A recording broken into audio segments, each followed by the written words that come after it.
दोस्तों, यह वीडियो भौतिक विज्ञान से संबंधित है और आप इस वीडियो में प्रतियोगिता परीक्षा में पूछे जाने वाले महत्वपूर्ण प्रश्नों को देखेंगे। यह भौतिक विज्ञान का आपका 17वां पाठ है और विविध का दूसरा पाठ।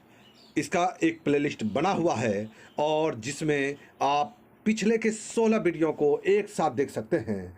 तो आइए बढ़ते हैं और पहले प्रश्न को देखते हैं। इस वीडियो का पहला जबकि कुल मिलाकर विविध का 21वां प्रश्न। तो आइए 21वां प्रश्न है, अंतरिक्ष एवं संबंधित विज्ञान में अनुसंधान के लिए प्रमुख राष्ट्रीय केंद्र जिसे भौतिक अनुसंधान प्रयोगशाला कहते हैं कहाँ स्थित है?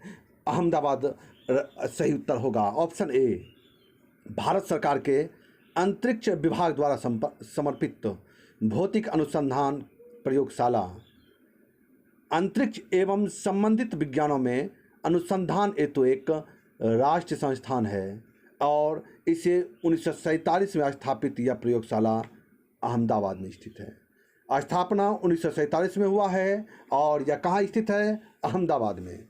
आइए 22वें नंबर सवाल पर आइए। सवाल है, आलेख यानी ग्राफिक्स पाठ, ध्वनि, वीडियो तथा सजीवन जिसे आप एनिमेशन भी कहते हैं के संयोजन में सूचना को कहा जाता है? और सही उत्तर होगा बहुमीडिया। बहुमीडिया या मल्टीमीडिया एक ऐसा माध्यम होता है जिसके द्वारा विभिन्न प्रकार की जानकारियों को विविध प्रकार के माध्यमों से, जैसे टेक्स्ट यानी पाठ, ध्वनि यानी साउंड, ग्राफिक्स, एनिमेशन, वीडियो आदि का संयोजन करके दर्शकों या श्रोताओं तक पहुंचाया जाता है। तो राइट आंसर होगा आपका बहुमीडिया। आइए 23वें नंबर सवाल पर आइए। सवाल है, उड़ान अभिलेखी तकनीक का नाम क्या है? राइट आंसर होगा काला बक्सा। उड़ान अभिलेखी जिसे ब्लैक बॉक्स भी कहा जाता है। देखिए होता क्या है, वायुयान में उड़ान के दौरान विभिन्न सूचनाओं का संग्रहण करने वाला यह उपकरण है। इसमें विमान से जुड़ी हुई कई जानकारियां जैसे कि विमान की गति, ऊंचाई, इंजन तथा अन्य यंत्रों की ध्वनि, यात्रियों और पायलटों की बातचीत आदि दर्ज होती रहती है। इन सूचनाओं के विश्लेषण द्वारा विमान के दुर्घटनाग्रस्त होने की स्थिति में दुर्घटना के कारणों की पहचान की जाती है। तो ब्लैक बॉक्स जिसे हम काला बक्सा भी कहते हैं, उड़ान अभिलेखी तकनीक का नाम यदि है तो वह काला बक्सा है यानी ब्लैक बॉक्स है। आइए 24 नंबर सवाल पर आइए। अधिक आधुनिक पनडुब्बियों में निम्नलिखित में कौन सा ईंधन प्रयोग में लाया जाता है? राइट आंसर होगा आपका ऑप्शन ए, नाभ के ईंधन यानी न्यूक्लियर ईंधन। आधुनिक पनडुब्बियों में नाभ के ईंधन प्रयोग में लाया जाता है। राइट आंसर नाभ के ईंधन। ध्यान रखिएगा, नाभ के पनडुब्बियों की कार्य क्षमता प्रारंभिक डीजल इलेक्ट्रिक पनडुब्बियों की तुलना में अधिक होती है तथा यह लंबे समय तक जलमग्न रहकर कार्य संचालित कर सकती है। तो नाभ के ईंधन राइट आंसर। आइए 25 नंबर सवाल पर आइए। सवाल है 25 नंबर, स्फटिक निम्नलिखित में किसका क्रिस्टलीय रूप है? देखिए स्फटिक यानी क्वार्ट्ज निम्नलिखित में किसका क्रिस्टलीय रूप है? राइट आंसर होगा आपका सिलिका का। Option C, silica. सिलिका या सिलिकॉन डाइऑक्साइड सिलिकॉन और ऑक्सीजन के योग से बना होता है। क्वार्ट्ज सिलिका का ही क्रिस्टलीय रूप है। Right answer option C. अगला सवाल है 26 नंबर, सौर बैटरियों अर्थात सेलों में प्रयुक्त पदार्थ में होता है। राइट आंसर होगा सिलिकॉन। देखिए सौर बैटरी या सौर सेल फोटोवोल्टिक प्रभाव द्वारा सूर्य या प्रकाश के किसी अन्य स्रोत से ऊर्जा प्राप्त करता है। सोलर सेल में प्रायः सिलिकॉन नामक अर्धचालक पदार्थ का प्रयोग किया जाता है। सौर बैटरियों के निर्माण में एकल क्रिस्टलीय, बहुक्रिस्टलीय तथा अक्रिस्टलीय सिलिकॉन प्रयुक्त होता है। तो राइट आंसर आपका होगा ऑप्शन बी, सिलिकॉन। आइए 27 नंबर सवाल है, बारूद का आविष्कार किसने किया था? राइट आंसर होगा रोजर बेकन। रोजर बेकन, बारूद के आविष्कार का श्रेय ब्रिटेन के रोजर बेकन को जाता है। ध्यान रखिएगा, रोजर बेकन का संबंध ब्रिटेन से था। Right answer option B. आइए 38 नंबर सवाल, ये 28 नंबर सवाल है, पेनिसिलिन का आविष्कार किसने किया था? राइट आंसर होगा आपका अलेक्जेंडर फ्लेमिंग। पेनिसिलिन का आविष्कार किसने किया था? Alexander Fleming.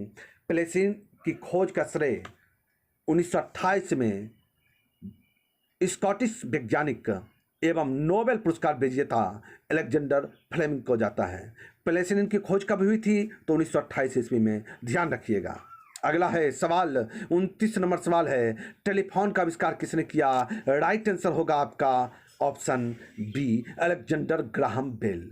प्रथम प्रायोगिक टेलीफोन के आविष्कारक अलेक्जेंडर ग्राहम बेल हैं। इन्होंने वर्ष 1876 में टेलीफोन के लिए प्रथम यूएस पेटेंट प्राप्त किया था। राइट आंसर होगा option B, Alexander Graham Bell. बढ़िए, टीका 30वां सवाल, टीका जिसे हम वैक्सीनेशन कहते हैं का आविष्कार किसने किया था? राइट आंसर होगा आपका एडवर्ड जेनर। एडवर्ड जेनर चेचक के टीके के आविष्कारक थे। विश्व में टीकाकरण इन्हीं का देन है। राइट आंसर होगा आपका एडवर्ड जेनर। अगला है सवाल, जेट इंजन का आविष्कार किसने किया था? जेट इंजन का आविष्कार किसने किया था? Option B, sir Frank Whittle. Sir Frank Whittle jet engine rocket के सिद्धांत पर कार्य करने वाला एक प्रकार का इंजन है। जेट इंजन जो है रॉकेट के सिद्धांत पर कार्य करने वाला एक प्रकार का इंजन है। आधुनिक विमान मुख्यतः जेट इंजन का ही प्रयोग करते हैं। जेट इंजन के आविष्कारक सर फ्रैंक विटकल को जाता है। Right answer option B. आइए बढ़ते चलें, 32वें नंबर सवाल पर आइए, वायुयान का आविष्कार किसने किया था? तो वायुयान का आविष्कार और विले राइट एवं विलिवर राइट दोनों भाई थे, ये इसके आविष्कारक थे। ध्यान दीजिएगा, ओहियो निवासी राइट बंधुओं ने इनका आविष्कार 17 दिसंबर 1903 को नॉर्थ कैरोलिना अमेरिका में किया था। आइए 33 नंबर सवाल है, एक्स किरण का खोज किसने किया था? एक्स किरण का रोएंटेजन। एक्स किरण का खोज किसने किया था? रोएंटेजन। ध्यान रखिएगा, एक्स किरण एक प्रकार की विद्युत चुंबकीय विकिरण है। इसका खोज रोएंटेजन ने किया था। Right answer option B. 34वें नंबर सवाल है, पढ़ जाते हैं, अधिकतम जैविक क्षति किससे होती है? अधिकतम जैविक क्षति जो होती है गामा किरण से होती है। याद रखिएगा, अधिकतम जैविक क्षति गामा किरणों से होती है, क्योंकि आवृत्ति के सबसे ज़्यादा होने के कारण इसकी ऊर्जा समस्त विकिरण में सबसे ज़्यादा है। गामा किरणें शरीर में उत्परिवर्तन करते हुए कैंसर एवं ट्यूमर जैसे रोगों को जन्म देता है, परंतु इसका प्रयोग करते हुए स्वयं कैंसर की चिकित्सा की जाती है तथा फसल के सुधार के लिए और परिवर्तित बीजों का भी निर्माण किया जाता है। तो गामा किरणें घातक भी हैं और उपयोगी भी हैं। Right answer option B. 35 नंबर सवाल पर आइए, उत्तरी ध्रुव का खोज किसने किया था? Option A right, Robert Peary. Robert Peary. अमेरिकी अन्वेषक रॉबर्ट एडविन पियरी ने 6 अप्रैल 1909 को उत्तरी ध्रुव पर पहुंचे थे और उन्हें ही उत्तरी ध्रुव को खोजने का श्रेय प्राप्त है। Robert Pierre. Right answer. आइए 36वां नंबर सवाल है, निम्नलिखित कौन सा प्रक्षेपास्त्र वायु से वायु वाला प्रक्षेपास्त्र है? वायु से वायु में लड़ता है। राइट आंसर होगा आपका ऑप्शन डी, अस्त्र। अस्त्र दृश्य सीमा से परे हवा से हवा अर्थात एयर टू एयर में मार करने वाला प्रक्षेपास्त्र है, जिसे DRDO यानी भारत में विकसित किया गया था। Option D right answer. आइए 37 नंबर सवाल है, 37 नंबर सवाल है, निम्नलिखित में कौन सा कण परमाणु के नाभिक से संबंधित नहीं है? राइट आंसर होगा मेरॉन। मेरॉन। ध्यान रखिएगा, नाभिक परमाणु के मध्य स्थित धनात्मक विद्युत आवेश युक्त अत्यंत ठोस क्षेत्र होता है। नाभिक नाभ के कणों प्रोटॉन तथा न्यूट्रॉन से बने होते हैं। प्रोटॉन एवं न्यूट्रॉन दोनों का द्रव्यमान लगभग बराबर होता है। इलेक्ट्रॉन जहां विद्युत ऋणात्मक आवेश युक्त मौलिक कण है या परमाणु के नाभिक के चारों ओर चक्कर लगाता है, यहाँ पर इलेक्ट्रॉन, प्रोटॉन, न्यूट्रॉन परमाणु से संबंधित है, लेकिन मेरॉन परमाणु से संबंधित नहीं है। आइए 38 नंबर सवाल पर आइए। खगोल भौतिकी यानी एस्ट्रोफिजिक्स के लिए भारत में जन्मे किस वैज्ञानिक को नोबेल पुरस्कार प्रदान किया गया था? राइट आंसर होगा प्रोफेसर चंद्रशेखर सुब्रमण्यम चंद्रशेखर। भारत में जन्मे अमेरिकी वैज्ञानिक थे। उन्होंने खगोल भौतिकी के क्षेत्र में उनके योगदान हेतु विलियम ए फॉलर के साथ, किसके साथ? विलियम ए फॉलर के साथ संयुक्त रूप से वर्ष 1983 में नोबेल पुरस्कार प्रदान किया गया था। इन्होंने निष्कर्ष निकाला कि सूर्य के द्रव्यमान के 1.44 गुना से कम द्रव्यमान वाले तारे श्वेत वामन तथा इससे अधिक द्रव्यमान वाले तारे न्यूट्रॉन तारा तथा कृष्ण छेद में परिवर्तित हो जाते हैं। यानी कृष्ण छेद, जिसको आप ब्लैक होल भी जानते हैं, तो ब्लैक होल का सिद्धांत भी इन्हीं के द्वारा दिया गया था। Professor Chandrashekhar right answer. बढ़िए 39 नंबर सवाल पर आइए।